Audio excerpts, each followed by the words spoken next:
اللہ رب العزت قرآن کریم کے اندر ارشاد فرماتا ہے کہ انما المؤمنون اخوہ، سورہ حجرات ہے کہ بے شک تمام مومن آپس میں بھائی بھائی ہیں۔ اخوہ فرمایا، اخوہ کا مطلب ہے بھائی، اخون کی جمع اخوتن، کہ تمام مسلمان تمام مومن آپس میں بھائی بھائی ہیں۔ فَأَصْلِحُوا بَيْنَ أَخَوَيْكُمْ، اگر کسی بھائی کے درمیان کچھ تلخی ہو جائے، دو بھائیوں کے درمیان، مسلمان دو گروہوں کے درمیان، کسی بھی مسلمان کے درمیان اگر تلخی، رنجش، دشمنی، عداوت بن جائے، فَأَصْلِحُوا بَيْنَ أَخَوَيْكُمْ، تو سب سے بہترین طریقہ صلح کا ہے، ان کے درمیان صلح کروا دیں، سب سے بہترین۔ فَأَصْلِحُوا بَيْنَ أَخَوَيْكُمْ، جو قرآن کریم میں ہمیں بتایا ہے۔ وَاتَّقُوا اللَّهَ، اللہ سے ڈرتے رہیں۔ اللہ تعالیٰ فرماتا ہے لَعَلَّكُمْ تُرْحَمُونَ، تاکہ تمہارے اوپر اللہ تعالیٰ رحم فرمائے، تمہارے اوپر رحم کیا جائے۔ کتنی خوبصورت بات ہمارے قرآن کریم کے اندر موجود ہے، اور ہم اور نظریے تلاش کرتے ہیں، اور رول ماڈل تلاش کرتے ہیں، اور چیزیں دیکھتے ہیں۔ دیکھیں ہمارے معاشرے کے اندر اگر اس پہلو کے اوپر غور کیا جائے، عمل کیا جائے، اور اسی قرآن کریم کی آیت کے اوپر عمل کر لیا جائے، تو ہماری زندگیوں کے اندر حسن آ سکتا ہے، ہماری زندگیوں کے اندر پیار آ سکتا ہے، محبت آ سکتی ہے، خوشنودی آ سکتی ہے، سکون آ سکتا ہے، دشمنیاں ختم ہو سکتی ہیں، عداوتیں اور نفرتیں ختم ہو سکتی ہیں۔ جو دشمنیاں نسلوں کی نسلیں تباہ کر دیتی ہیں، ان کا اختتام بھی اسی بات پہ ہوتا ہے کہ آخر میں ان کے درمیان صلح کروائی جاتی ہے۔ دیکھیں صدیوں سے دشمنیاں چلی آ رہی ہوتی ہیں، پتہ چلتا ہے جی آخر میں ان کے اگرچہ کئی جانی نقصان، بڑے بھاری نقصان اٹھا کے آخر میں کہا جاتا ہے جی آخر ان کے درمیان اب صلح ہو گئی۔ یعنی آخری جو حل ہے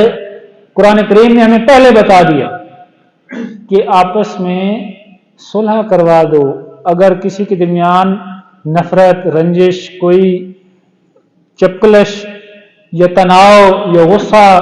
عداوت آ جائے، تو دوسرے مسلمانوں کا کام ہے کہ فَأَصْلِحُوا بَيْنَ أَخَوَيْكُمْ، مسلمان بھائیوں کے درمیان صلح کروا دیں۔ یہ سب سے بہترین رول ماڈل ہے۔ اگر ہم شروع میں صلح کروا لیں تو بہت بڑی بات ہے، جیسے کہتے ہیں نا بھائی، ایک پہلے انگلش میں کہتے ہیں نا سٹچ ان ٹائم سیوز 9، کہ وقت کے اوپر اگر ایک ٹانکا لگا لیا جائے تو وہ 9 ٹانکوں سے بچاتا ہے۔ یعنی ایک جس طرح کوئی پانی کا اگر کہیں کوئی کھال سی ہے، پانی اس کے اندر سے پانی اگر نکل رہا ہے تھوڑا تھوڑا، تو ادھر ہی اگر بندہ اس کو مٹی ڈال دے اور اس کو ادھر ہی تعمیر کر لے، اس کی ادھر ہی مرمت کر دے، تو پھر بڑا جو ہے نا وہ سوراخ نہیں ہوگا اور بڑا نقصان نہیں ہوگا اگر ادھر ہی اس کی مرمت کر لی جائے۔ ورنہ پانی تو وہ بند ٹوٹے گا، کہیں سیلاب آ جاتے ہیں، کہیں سے کوئی نقصان ہو سکتا ہے۔ تو اگر وقت کے اوپر ایک ٹانکا لگا لیا جائے، یا کپڑے کے یا جوتے کے اوپر ہی دیکھ لیں، مثال تو ٹانکے کی ہے نا، کہ اگر بندہ وقت کے اوپر کوئی اگر جوتا ٹوٹ جائے، جوتے کی مثال لے لیں، کہ اگر وقت کے اوپر اس وہ ٹانکا لگا لیا جائے، جوتا اگر ٹوٹنا شروع ہوتا ہے، تو آج کل تو نئے نئے شوز لیتے ہیں نا، وہ ٹوٹے ہوئے جوتے پہنتے بھی نہیں ہیں، ورنہ پہلے لوگ کہتے، ہمارے بزرگ اور کچھ اگر عرصہ پہلے دیکھیں تو لوگ جوتوں کے اوپر بڑے ٹانکے لگاتے تھے، اور خود بھی لگا لیتے تھے، موچی سے بھی لگوا لیتے تھے، اور ایک ٹانکا اگر وقت پہ لگا لیا جائے تو وہ 9 ٹانکوں سے بچا لیتا ہے۔ یعنی اگر نہ لگائیں، پہن کے پھرتے رہیں، وہ جوتا ٹوٹتے ٹوٹتے آخر میں زیادہ ٹوٹ جائے گا، تو 9 ٹانکے لگانے پڑیں گے۔ تو اگر وہ انگریزی کی ضرب المثل جو نا، وہ اس طرح کے اسٹیچ ان ٹائم سیوز 9 کا مطلب یہ کہ اگر وقت پہ ٹانکا لگا لیا جائے تو 9 ٹانکوں سے بچا لیتا ہے۔ یعنی وقت پہ اگر کوئی کام کر لیا جائے تو وہ بڑے نقصان سے بچا سکتا ہے۔ اور یہی چیز قرآن کریم ہمیں بتا رہا ہے کہ اگر کسی کے درمیان، اب یہ موضوع چونکہ مسلمانوں کے درمیان خیرخواہی ہے، بھلائی ہے، تو اگر کسی مسلمان کے درمیان بات تو ایک ٹانکے سے شروع ہوتی ہے، کسی کے درمیان اگر میں بات چھوٹی سی ہوگی، جی وہ کوئی کہے گا جی آپ نے مکان ادھر تعمیر کر دیا، یہ تو تھوڑی سی ایک اینٹ جو ہے نا یہ میری طرف آ رہی ہے، کوئی اس طرح کا ایشو بنتا ہے، یا کوئی گھر میں کوئی کہے جی میرے اس نے یہ مجھے گالی دے دی ہے، کوئی کہے جی مجھے فلاں نے اس طرح برا بھلا کہا ہے، تو اس چھوٹی سی ایک بات ہوتی ہے، کسی نے گالی دے دی، کوئی کسی کے ساتھ تھوڑی سی زیادتی کر لی، کسی کے پیسے نہ دیے، اس سے وہ بات پھر آگے بڑھتی ہے، گالم گلوچ ہوتا ہے، اور پھر اس سے آگے بات بڑھتے بڑھتے آج کل ہماری جو ہے نا ہمارے خون کے اندر اتنی گرمائش ہے کہ پھر وہ بات جو نا وہ صرف باتوں تک نہیں رہتی، دست و گریبان بھی ہوتے ہیں، اور پھر بات ہتھیاروں پہ آ جاتی ہے، اسلحے پہ آ جاتی ہے، اور لوگ کسی کا چھوٹی سی بات، ایسے ہمارے سامنے مثالیں موجود ہیں، کئی سینکڑوں ہزاروں مثالیں، کہ بات تو جی تو میں سے شروع ہوئی تھی، شادی کا موقع تھا جی فلاں موقع تھا، اور پھر بات بڑھتے بڑھتے یہ فائرنگ ہو گئی، اور پھر بندہ زخمی ہو گیا یا بندہ جان سے بھی گیا، اور پھر انہوں نے ان کا مار دیا، پھر دشمنی کا آغاز ہو گیا، تو دشمنی یہاں سے شروع ہو جاتی ہے۔ تو اللہ رب العزت فرماتا ہے کہ یہ جو مسلمان آپس میں نا انما المؤمنون اخوہ، مسلمان آپس میں سارے بھائی بھائی ہیں،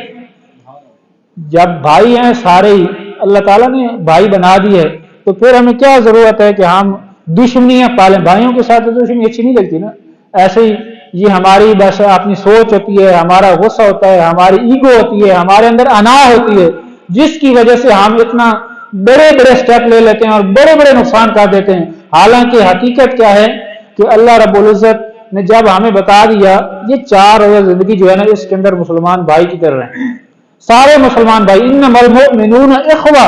کہ مسلمان آپس میں بھائی بھائی ہیں، فاصلحوا بین اخویکم، اپنے بھائیوں کے درمیان صلح کروا دیا کرو، دوسرے مسلمانوں کا فرض ہے۔ اگر تمہیں چاہیے نا کہ اللہ تعالیٰ تمہارے اوپر رحم کرے، اللہ تعالیٰ فرماتا ہے کہ واتقوا اللہ، اللہ سے ڈرتے رہو، لعلکم ترحمون، تاکہ تمہارے اوپر رحم کیا جائے،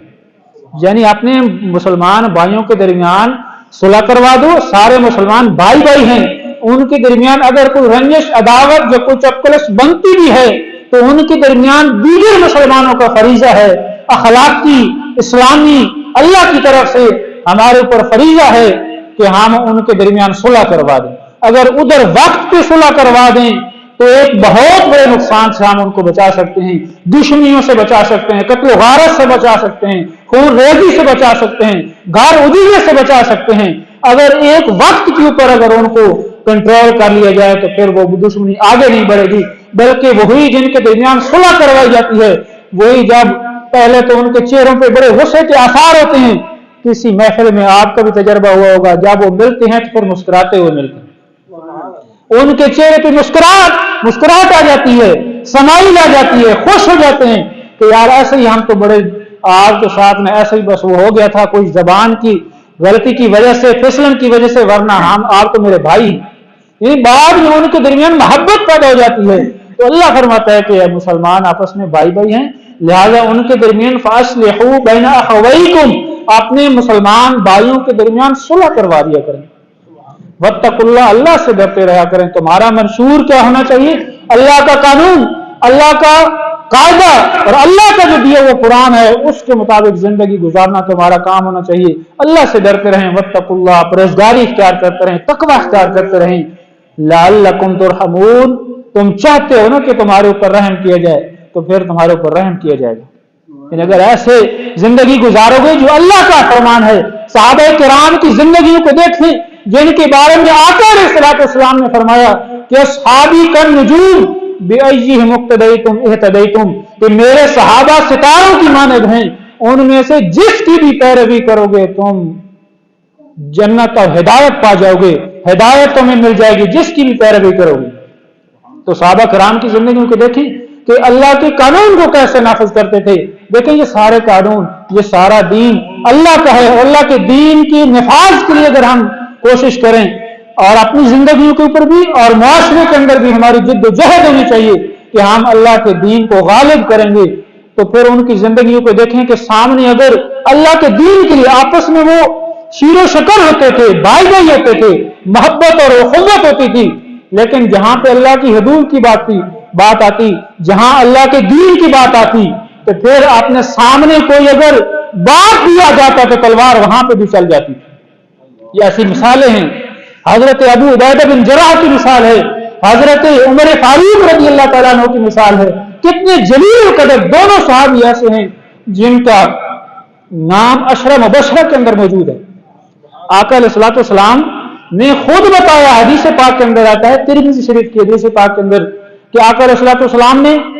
10 صحابہ کے نام گنوائے اور فرمایا کہ یہ نام دنیا کے اندر اگر کسی کا نام لے تو کہہ دیا جائے کہ یہ جنتی ہے, تو کتنا بڑا مقام ہے. فرمایا کہ میرا ابو بکر بھی جنتی ہے, ایک ایک نام الگ الگ فرمایا, اور میرا عمر بھی جنتی ہے, عثمان جنتی ہے, علی جنتی ہے, ابو عبیدہ بن جراح جنتی ہے, عبد الرحمن بن عوف جنتی ہے, طلحہ جنتی ہے, زبیر بن عوام جنتی ہے, سعد بن ابی وقاص جنتی ہے, سعید بن زید رضی اللہ تعالیٰ عنہ اجمعین, یہ سب جنتی ہیں. یعنی 10 صحابہ کرام کے نام حدیث مسند ترمذی شریف کی حدیث کے اندر یہ حدیث موجود ہے کہ آقا علیہ الصلوۃ والسلام نے 10 صحابہ کے نام لیے اور فرمایا کہ جنتی ہیں, دنیا کے اندر جنت کی بشارت دے دی. اکثر مسجدوں کے نا اس جگہ پہ ایسے نام لکھے ہوتے ہیں عشرہ مبشرہ کے, عشرہ مبشرہ, ان صحابہ کرام کے نام لکھے ہوتے ہیں. یعنی 4 خلفائے راشدین ہیں